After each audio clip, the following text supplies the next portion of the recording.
quero trazer uma palavra essa noite,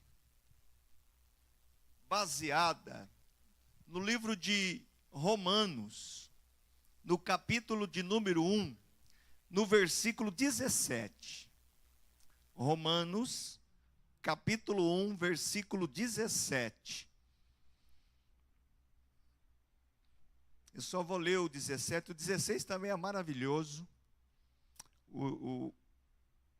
mas eu gostaria de ler o 17. Está escrito assim: visto que a justiça de Deus se revela no Evangelho de fé em fé, como está escrito, o justo viverá por fé. Tá? Vamos falar juntos, o justo viverá por fé. Vou contar 1, 2, 3.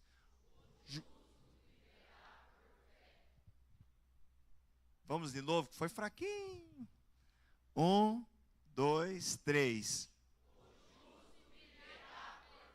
Amém. Espírito Santo, abre os nossos ouvidos espiritual, abre os nossos olhos espirituais, abra o nosso entendimento espiritual, para que possamos receber a Tua palavra, Senhor. Precisamos da Tua palavra. A Tua palavra é o alimento para a nossa alma. A Tua palavra é o alimento para o nosso espírito. E a Tua palavra enriquece a nossa vida, Senhor. Nós não temos como viver sem a Tua palavra. Não dá para viver, Pai. Assim como o peixe não consegue viver fora da água, nós não conseguimos viver fora da Tua presença e sem a Tua palavra. Que a Tua palavra traga revelação ao nosso coração. Que a Tua palavra, Senhor querido, fortaleça a nossa fé. Que a Tua palavra, Senhor, possa alimentar a nossa fé. E que sejamos, ó Deus, enriquecidos nesta noite. Que nada venha tirar a nossa atenção. Que nada venha roubar a nossa atenção, meu Deus. Que o Senhor derrame sobre nós o entendimento, o conhecimento. E repreenda o mal nessa noite. Repreenda o impedimento e a barreira nessa noite. Em nome de Jesus, agora e sempre. Amém e amém. Diga comigo amém. Bom, o tema da mensagem já está aí, né? O justo viverá por fé. O justo viverá por fé. O apóstolo Paulo aqui está citando nada mais, nada menos do que Abacuque, capítulo 2, verso 4. Quando Deus visitou Abacuque e deu a ele uma visão, e disse para que ele escrevesse essa visão e colocasse bem diante dos olhos das pessoas, para que quando todos passassem ali, pudessem enxergar a visão.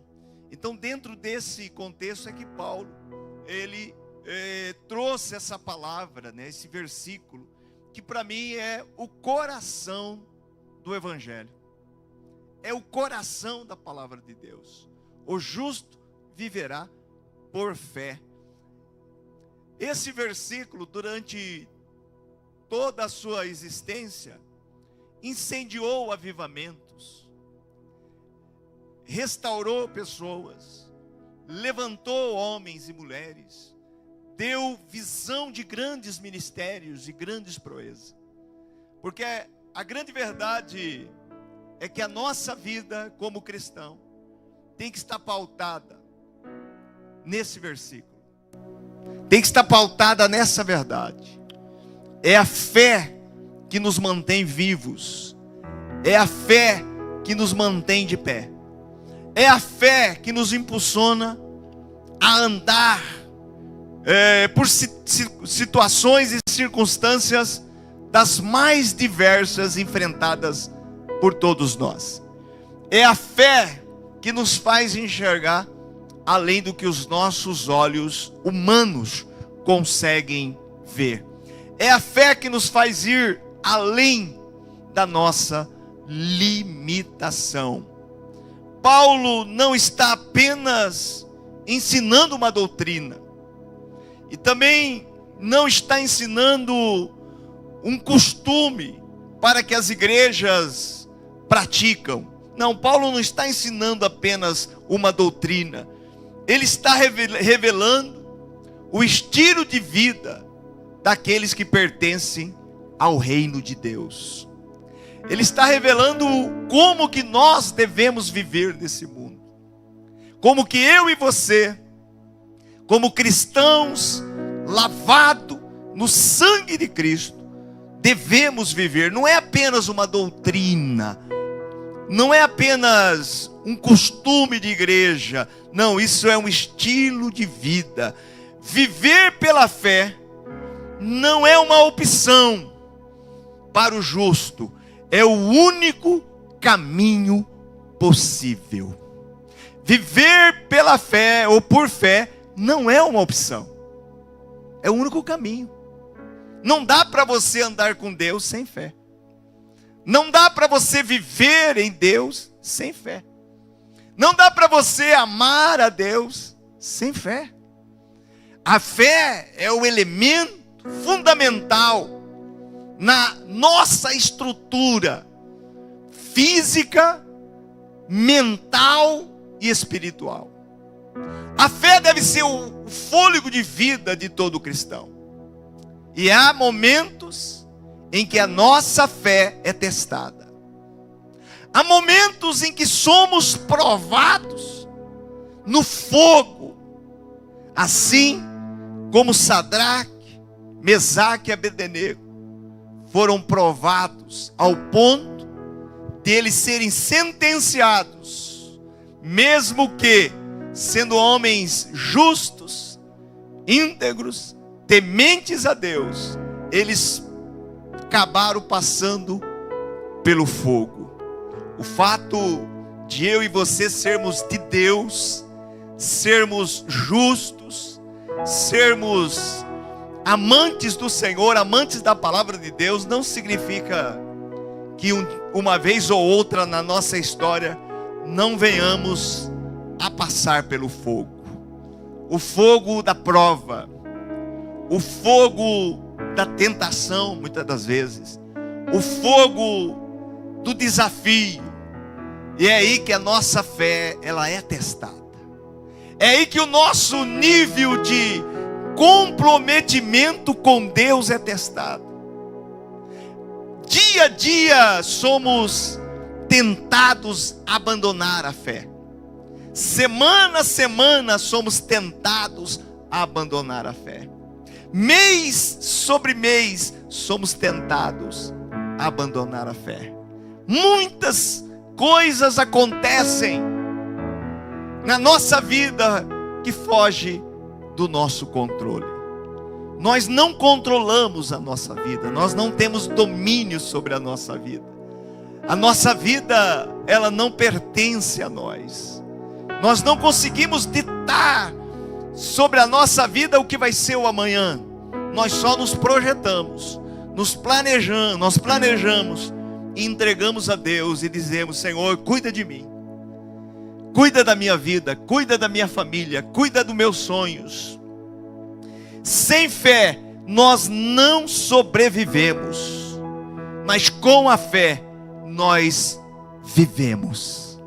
Sem fé você não consegue sobreviver, mas com a fé você não só sobrevive, você vive.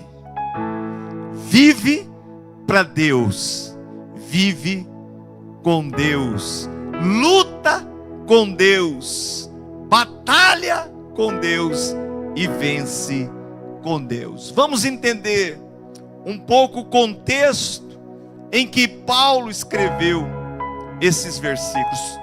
Paulo escreveu para a igreja dos romanos. E a igreja dos romanos, quando Paulo escreveu para os cristãos que vivia no centro do império mais poderoso e perverso daquela época, o império mais poderoso e perverso, havia ali um grupo de cristãos vivendo no império tenebroso, perverso. Mas havia homens e mulheres de Deus na contramão daquele império. O povo era cercado pela filosofia, pela idolatria, pela riqueza e pela perseguição. povo de Deus, os cristãos, vivia no império, que era o império tenebroso, medonho, aonde era cercado por filosofias, ensinamentos diversos, idolatrias, muita ganância e busca de riqueza e muita perseguição. Esse era o contexto quando Paulo decidiu escrever para os cristãos de Roma. Um contexto catastrófico, um contexto desafiador. Viver num ambiente pervertido, no meio do ambiente pervertido. Viver no meio de um ambiente contaminado. Viver no meio de uma sociedade corrompida. De uma sociedade leviana. Um lugar onde muitos eram tentados a se calar. Nesse cenário de Roma, muitos eram tentados a aguentar calado. Porque se identificassem como cristãos, muitos eram perseguidos, aprisionados, jogados nas arenas. Então muitos cristãos, apesar de amar a Cristo, de amar ao Senhor, eram como que amordaçados na sua expressão de louvor e adoração ao Senhor. Muitos deles arriscavam o seu próprio pescoço para servir a Cristo. Muitos deles pagavam com a própria vida para servir a Cristo.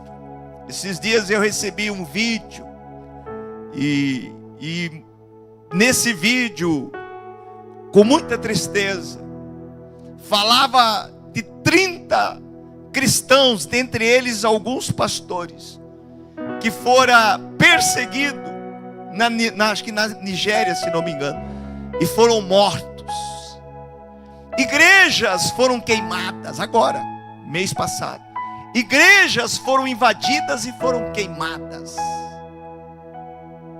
E eu vi uma cena em que a igreja fora queimada todinha. E mesmo assim, um grupo de irmãos foram àquele templo para adorar o Senhor. Foram àquela igreja para louvar o Senhor com a igreja toda queimada. Porque eles entendiam o que significava: o justo viverá por fé.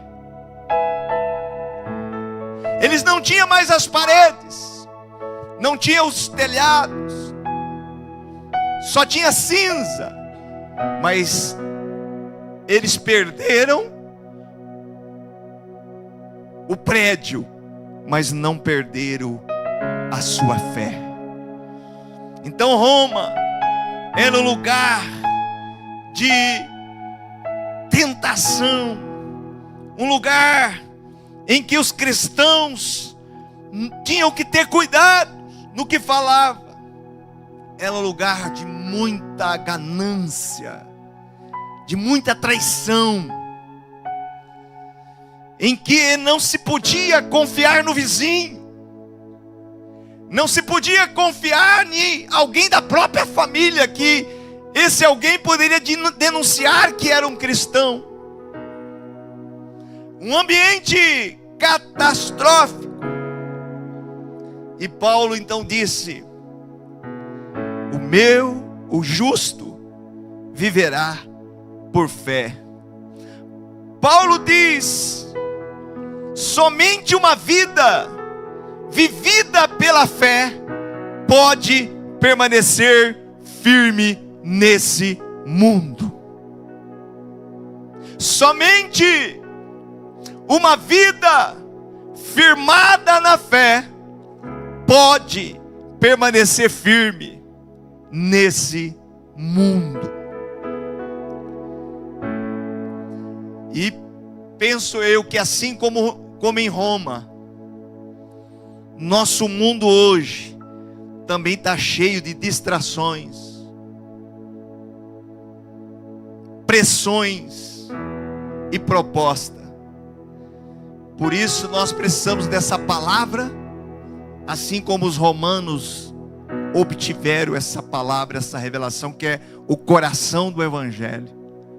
Hoje, nos dias atuais, nós vivemos pressões, tentações das mais diversas. Parece-me que os dias que nós estamos vivendo, parece que são os últimos dias, né? Não estou dizendo que seja, mas nós estamos vivendo um tempo em que os verdadeiros adoradores se surgirão e não negarão a sua fé, não abandonarão a sua fé, porque as distrações são muitas. As distrações concorrem com os cultos. Os eventos, as festas mundanas estão cada vez mais ampliando. E interessante que elas estão avolumando. E cada vez mais elas estão se tornando festas sujas, cheias de lascívias, de moralidades, danças sensuais. E pasme os senhores e as senhoras, isso está entrando dentro da igreja.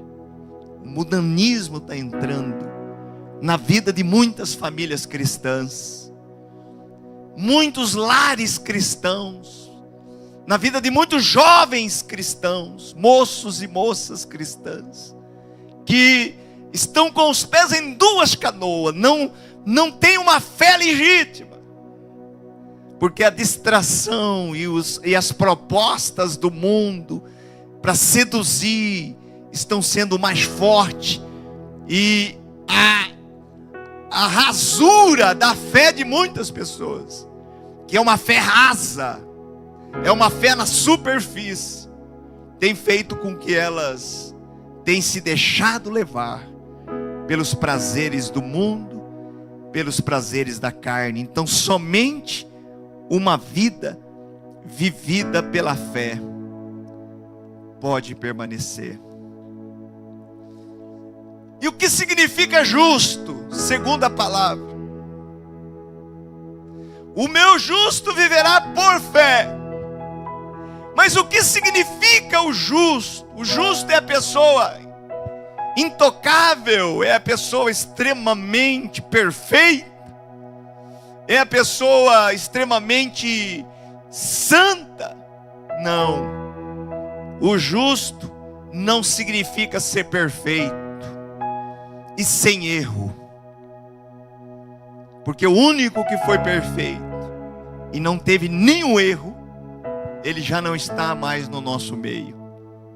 Ele morreu, ressuscitou e não cometeu um erro, apesar que alguns, até sem entendimento, imagina que ele perdeu a cabeça, nosso Cristo, uma certa feita, em que quando ele chegou no templo e ele encontrou os comerciantes vendendo um comércio, céu aberto, vendendo produtos ali no templo, a Bíblia diz que ele virou a mesa, jogou as mesas para o alto, deu chicotada nas pessoas. Vocês estão fazendo da casa de meu pai casa de negócios, casa de salteadores. Algum desavisado poderia dizer: Jesus estava na carne, Jesus estava em pecado. Não, irmãos, Jesus estava valorizando o que era santo, e ele estava disciplinando e mostrando que a casa do Pai é lugar de adoração, é lugar de santidade, é lugar de reverência, é lugar de comprometimento. Então ser justo não significa ser perfeito. Segundo a Bíblia, justo é aquele que foi justificado por Cristo, em Romanos 5:1. Aquele que foi justificado pelo Senhor, Ele nos substituiu. Ele entregou a sua vida por nós. Ele morreu no nosso lugar. Então o justo é aquele que foi justificado. Ou seja, se tornou justo por Ele nos substituir. O justo foi perdoado pelo sangue de Jesus. Quem já foi perdoado pelo sangue de Jesus? O justo foi perdoado pelo sangue de Jesus. Irmãos, e quem muito é perdoado, muito ama. Quem de nós aqui era aquelas pessoas mais pecadoras, aquelas pessoas mais erradas, aquelas pessoas terríveis? Quem muito foi perdoado, muito ama. Quem pouco é perdoado, pouco ama. Qual é o teu nível de amor pelo Senhor? Qual é o teu nível de amor pelo Cristo? O justo foi alinhado com a vontade de Deus. Nós estávamos em caminhos tortos. Alguns de nós, se fosse contar o que vivíamos no mundo, teríamos até vergonha de contar.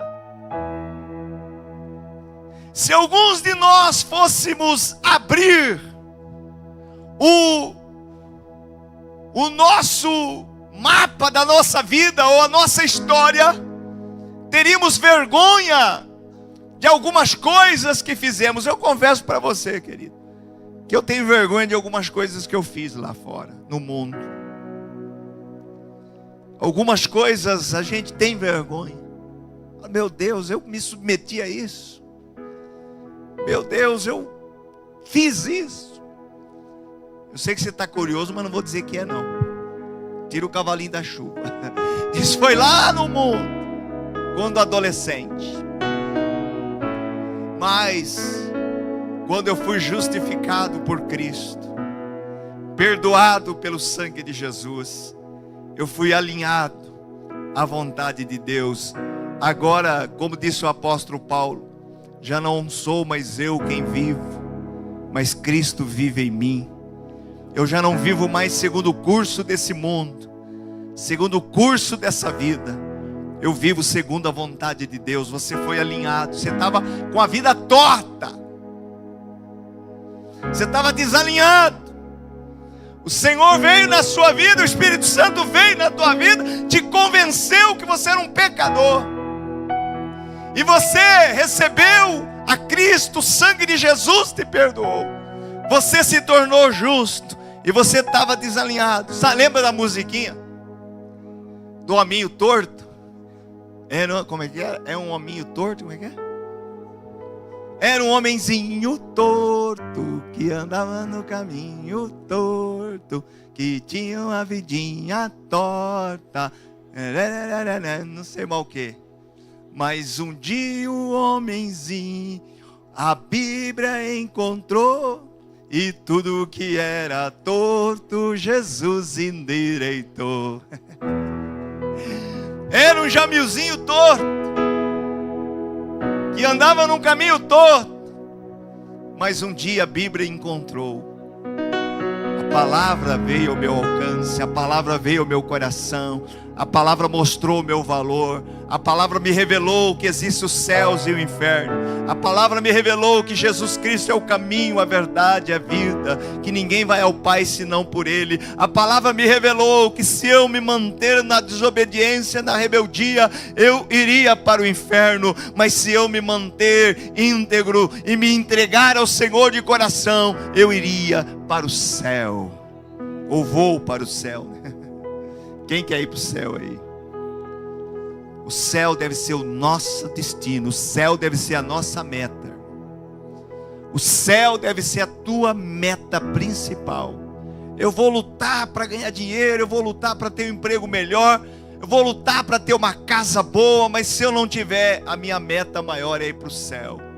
Hoje eu estava falando para minha esposa, eu até me emocionei, numa cidade muito pobre, lá no norte, uma senhora, uma jovem senhora de uns 30 e poucos, 35, 37 anos, ela gravou um vídeo e ela contava com entusiasmo: olha, eu consegui fazer a minha casa, nossa, eu estou muito feliz, porque nós terminamos a nossa casa, eu pagava aluguel, eu trabalhava, o meu marido trabalhava para pagar aluguel, e nós conseguimos terminar a nossa casa, o meu marido está dando os últimos retoques, e aquela empolgação, eu falei, meu Deus, deve ser uma mansão.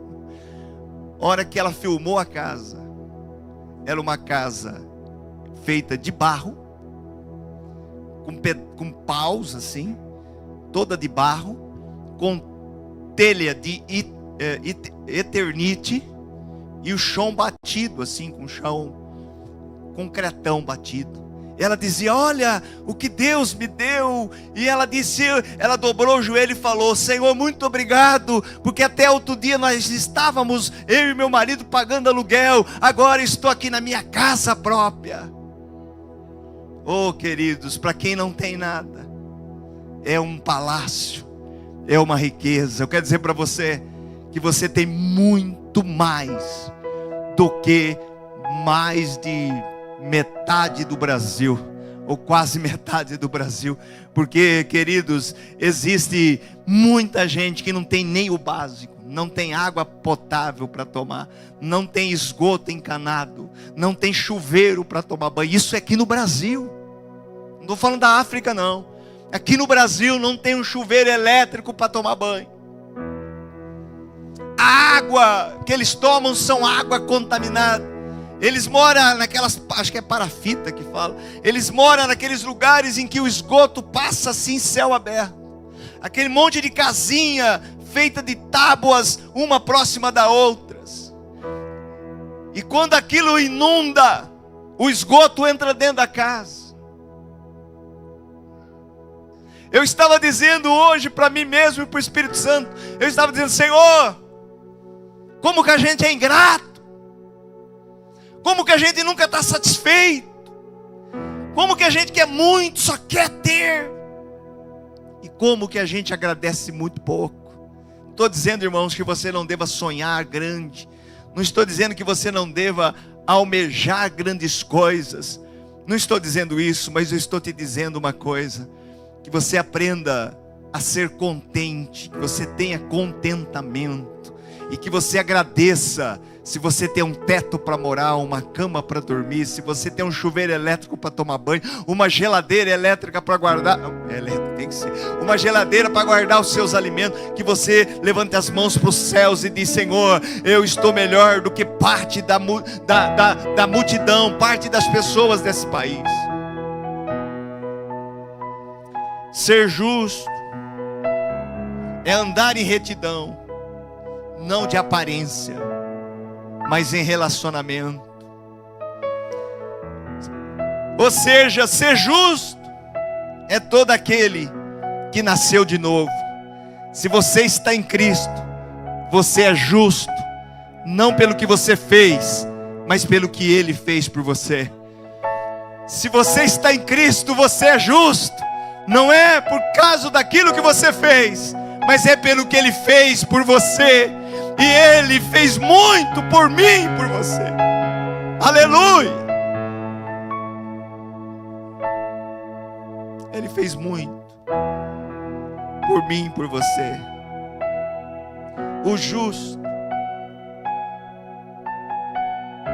O justo viverá por fé.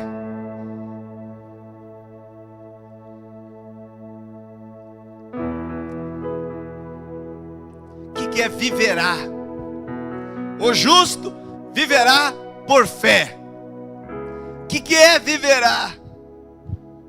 Viverá é um estilo de vida. Assim como eu estou vestido aqui, estiloso, né? Sim ou não? É o estilo de vida, é o nosso linguajar, é a nossa identidade. Eu não mostro a minha fé quando tudo está bom. Eu não mostro a minha fé ou vivo a minha fé quando tudo está favorável. Porque é isso aí, até quem não conhece a Deus faz. Até quem não frequenta a igreja faz. Quando tudo está desfavorável, quando tudo está favorável, está todo mundo alegre fazendo festa. E se tem uma coisa que o crente gosta é de festa, né?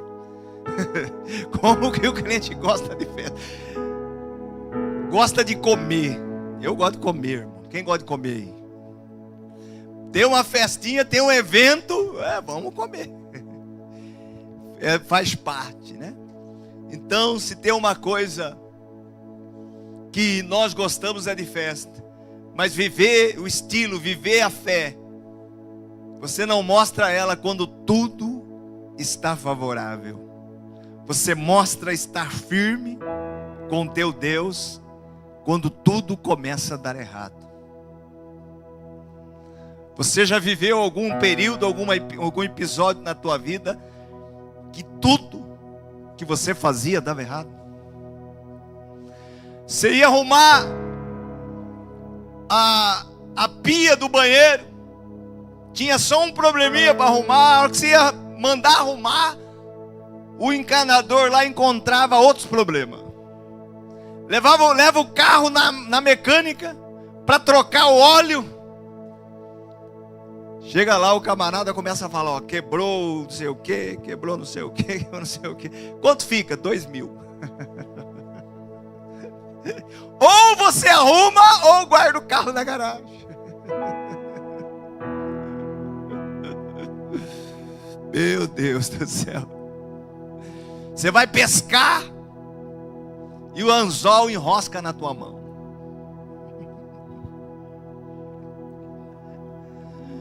Você vai correr para fazer exercício, torce o pé.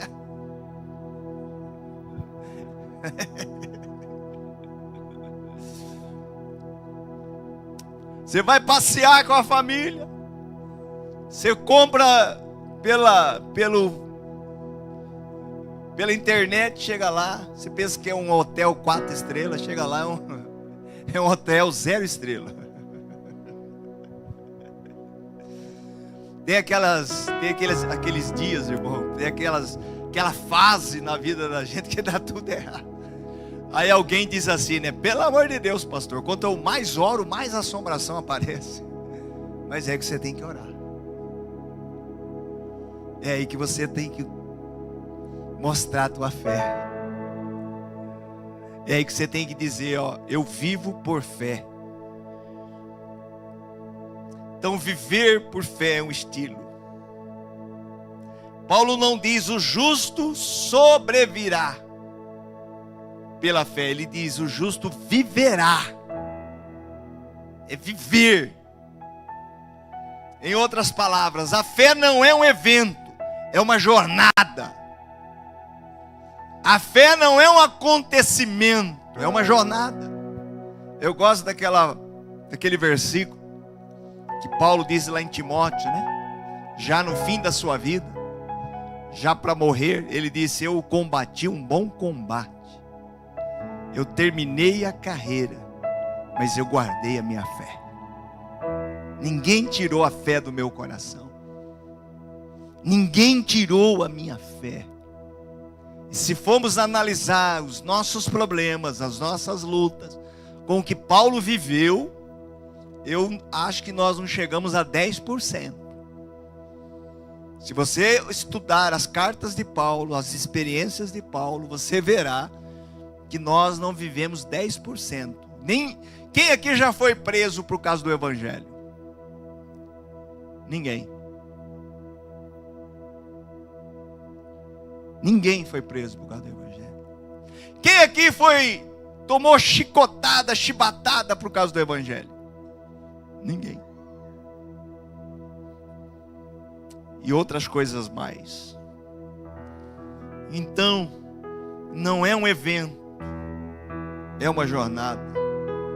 não é uma emoção, é uma decisão. Não sei se já aconteceu com você, de você passar uma fase em seco, em questão de sentir a presença de Deus. Sabe quando você passa seco? Você ora, você jejua, você busca e você não sente nada, você sente a raiva, sente a canseira, fala: meu Deus, Deus me abandonou, Deus virou as costas para mim, Deus não está nem aí comigo.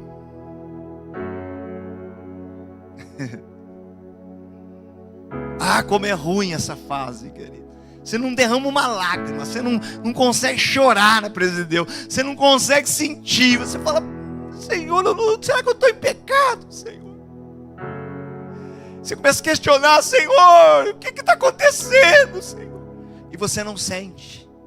Mas eu quero dizer para você que fé não é uma emoção, é uma decisão. Sentindo ou não sentindo, eu continuo servindo ao Senhor.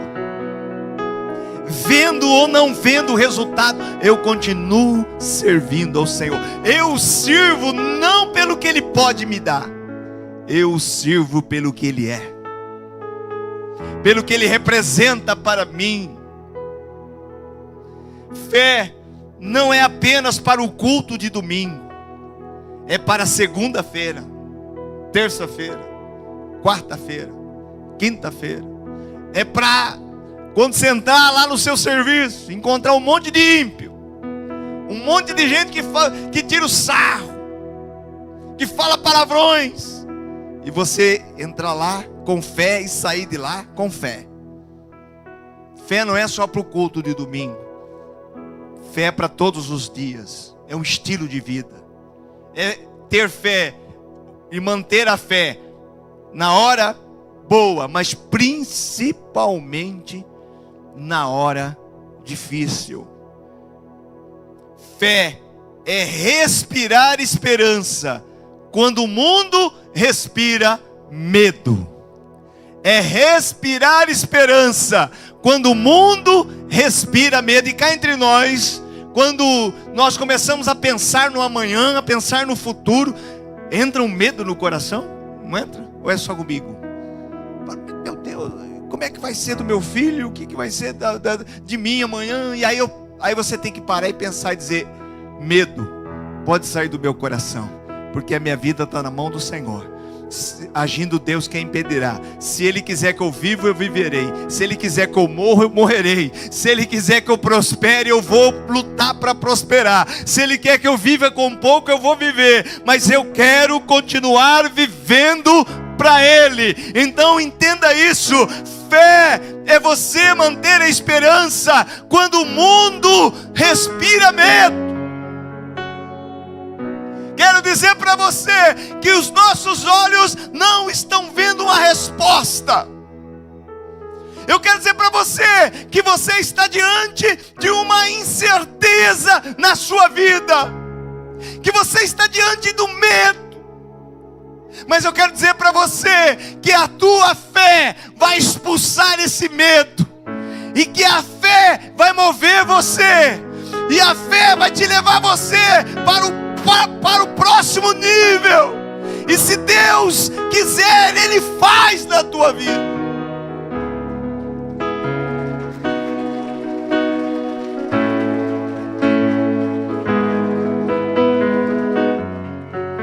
Fé é avançar quando tudo grita para parar. Fé é você continuar avançando quando tudo grita: ei, para, não tem mais jeito. Ei, abandona isso. Abandone a sua fé e morra. Abandone esse teu Deus. Você está fazendo o que na igreja? Está tudo indo para trás. Aí você fala: ei, espírito da dúvida, espírito do medo, aqui não. Esse coração já tem dono. Já tem alguém que abriga dele, que está morando nele. A palavra está aqui, e a fé é alimentada pela palavra. Fé é continuar confiando quando não vemos ainda a promessa. Fé é continuar confiando quando você não viu a promessa se cumprir. Quanto tempo que você está esperando? Eu estou esperando na vontade do Senhor. Eu sei que Ele é comigo, eu sei que o meu Redentor vive.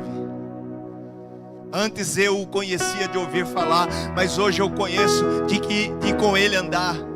Antes eu o conhecia pela experiência do meu pai, da minha mãe. Hoje eu o conheço pela minha experiência. Antes eu o conhecia por causa dos meus avós. Hoje eu o conheço pela minha experiência. Paulo está nos ensinando que tudo no reino de Deus começa pela fé. Somos salvos pela fé. Somos sustentados pela fé. Somos fortalecidos pela fé. Andamos, agimos e obedecemos pela fé. E até vencemos o inimigo pela fé. Se o diabo, irmão, está te tentando, não temas. Não temas. Não está tudo perdido. Não tema. Eu sou o teu Deus. Eu sou aquele que te assisto na hora da tua dor. Eu sou aquele que compreende a sua fraqueza. Eu sou aquele que entende a sua dor, o seu choro. Eu sou aquele que te protejo. Cada luta que você tem, querido, aumenta a tua fé. Eu tenho mais experiência hoje, mais fé hoje do que no início. Porque no início da minha vida era muita emoção. E tinha cultos que se eu não sentisse alguma coisa, Deus não estava lá. Foi uma ilusão da mente. Eu não preciso sentir o vento para saber que Ele existe. Ele existe, é real. O teu Deus é real. Aleluia. Ele é real. Não cai uma folha sem que Ele permita. Não cai um fio de cabelo sem que Ele permita. Ele tem o controle da tua vida. A tua vida está nas mãos dEle. Entenda isso. Tua vida está nas mãos dEle. Cada promessa testada fortalece a tua fé.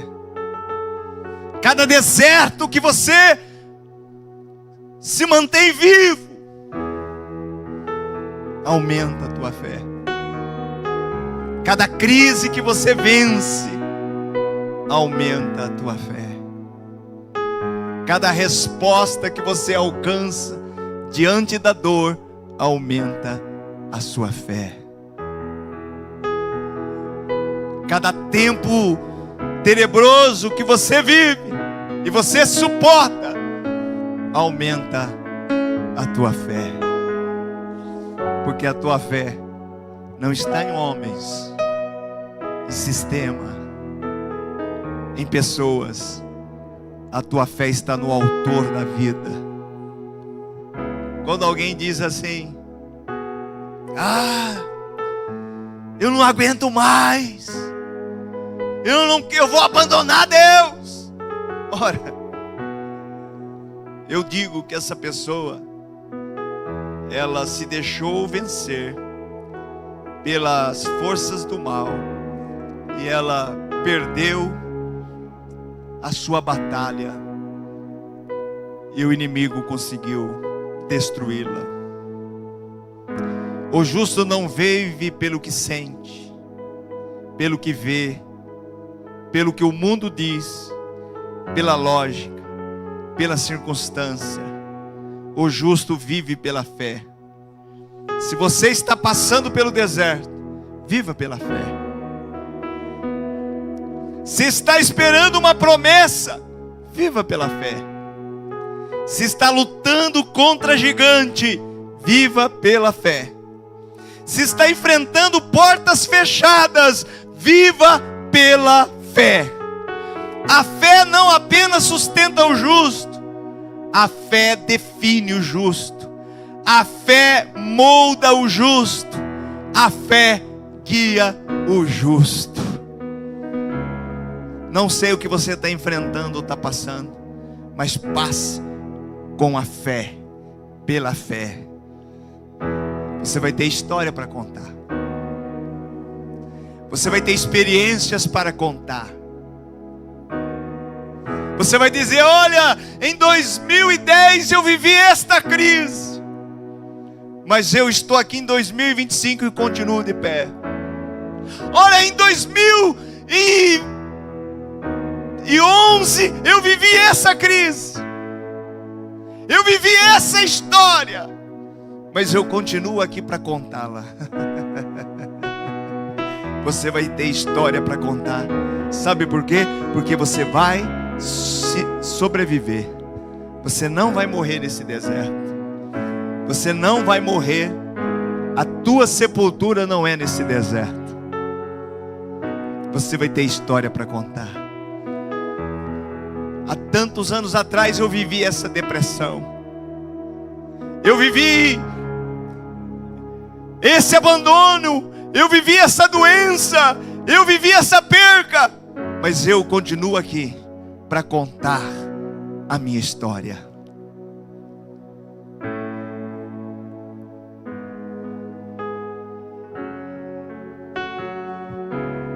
Eu continuo firme para contar a minha história. E a tua história vai inspirar outros. E a tua história vai impactar outros.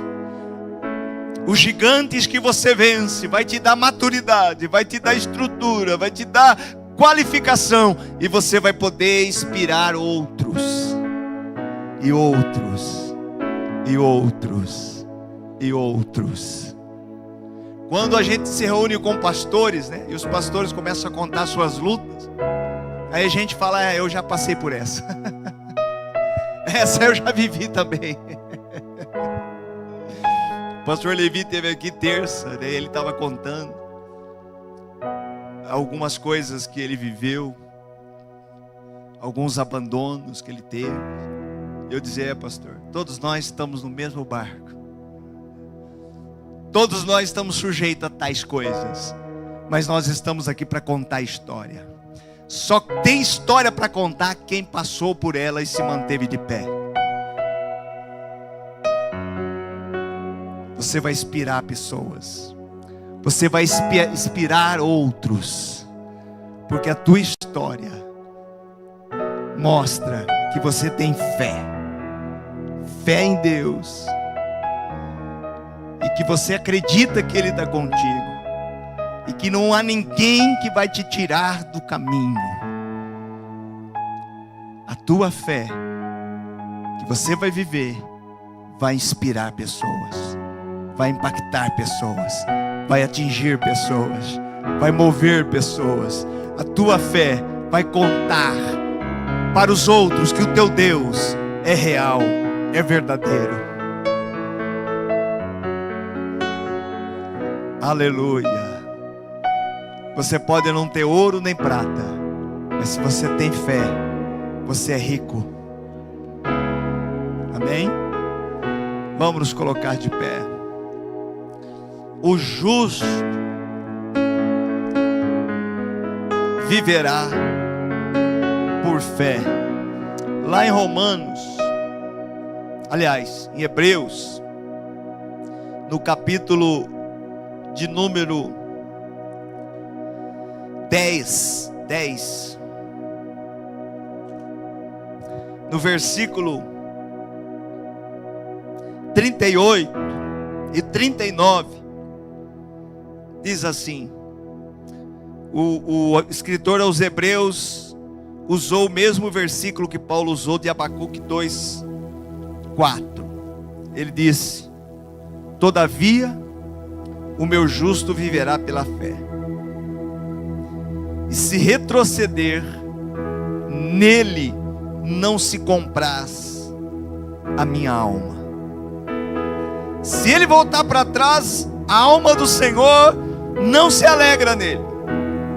Mas aí o 39 diz: nós, porém, não somos dos que retrocedem para a perdição. Somos, entretanto, da fé para a conservação da nossa alma. Nós não somos do que retrocede, porque se eu recuar, Deus não terá alegria em mim. Eu não retrocedo, você não retrocede. Nós caminhamos porque o nosso destino é conservar a nossa alma para o dia do juízo final, onde ouviremos a doce voz do nosso Senhor dizendo: vinde bendito de meu Pai, entrai no lugar que vos está preparado desde a fundação do mundo. Aleluia. Fecha os seus olhos. Mentaliza a tua situação. Quantas provas você está vivendo e passando?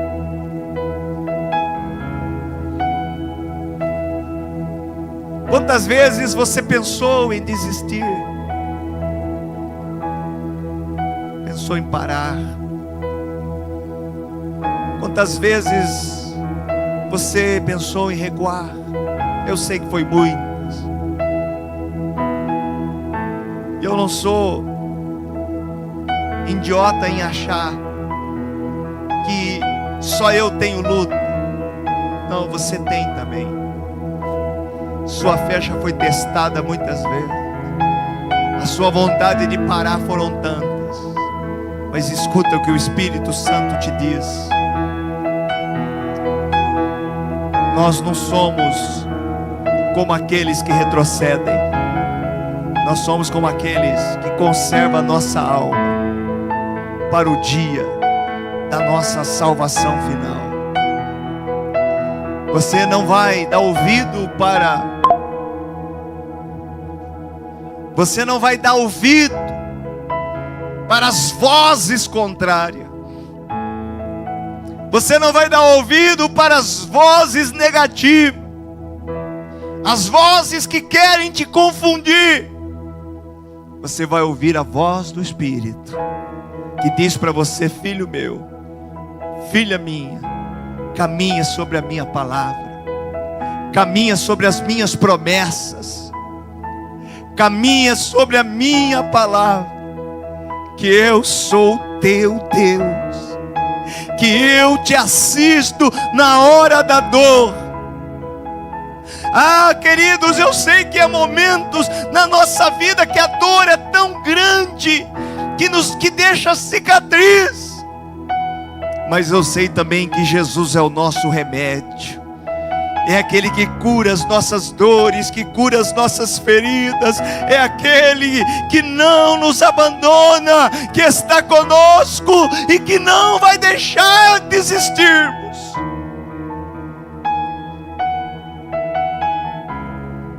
Ó Deus Todo-Poderoso, quantas marcas temos na nossa vida, nessa jornada de fé. Quantas cicatrizes, Pai. Algumas delas foram profundas, algumas delas infeccionaram e quase nos levaram à morte espiritual. Quantas feridas na caminhada cristã fomos submetidos. Mas, Senhor, sempre depois da ferida, o Senhor vinha com teu bálsamo, o Senhor vinha com o antídoto, o Senhor vinha com a cura. E se estamos de pé, porque o Senhor até aqui nos ajudou.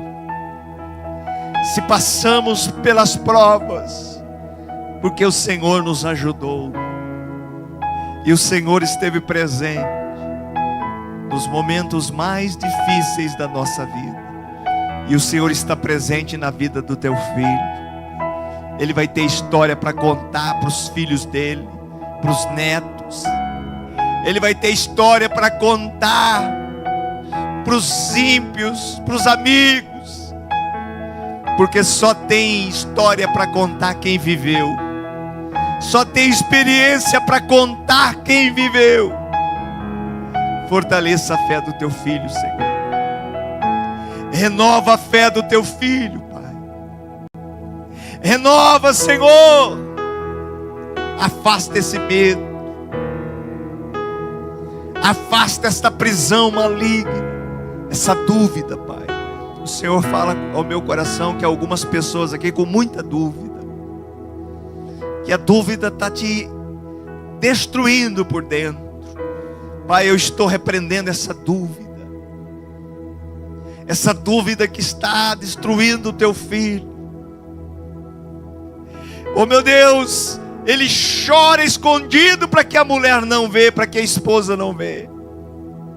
Ele chora escondido para os filhos não verem. Ah, Senhor. Essa mãe chora escondido para o marido, para o esposo não ver. De tão grande que é a dor. Mas, Senhor, Tu és o nosso bálsamo. Tu és o nosso remédio.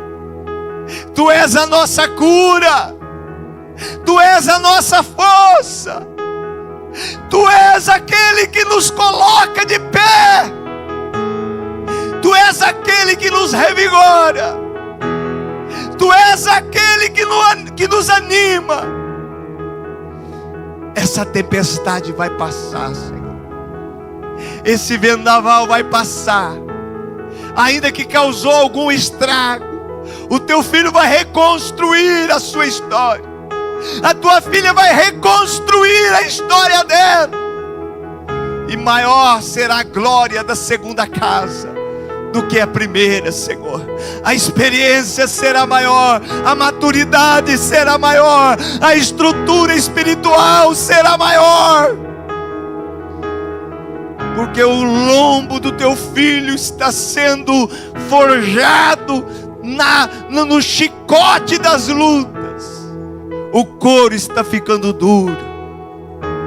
O couro está endurecendo, para que nenhuma seta do inimigo adentra. Porque o Senhor nos dá uma armadura poderosa. O Senhor nos capacita, nos dá o escudo da fé. E tudo nós podemos naquele que nos fortalece. Se Deus é por nós, quem será contra nós? O Senhor é o meu refúgio e a minha fortaleza, o meu socorro bem presente na angústia e na tribulação. Agindo Deus, quem impedirá? Que o sangue de Cristo nos cubra e nos proteja. E eu declaro a palavra de Deus viva no seu coração. E declaro a paz dentro de você. O inimigo tentou te enganar, mas Deus vai te revelar. Deus vai te mostrar tudo. Porque você é de Deus. Você é do Senhor. O Senhor está na tua vida. Se você acredita que Deus está na tua vida, aplauda o Senhor.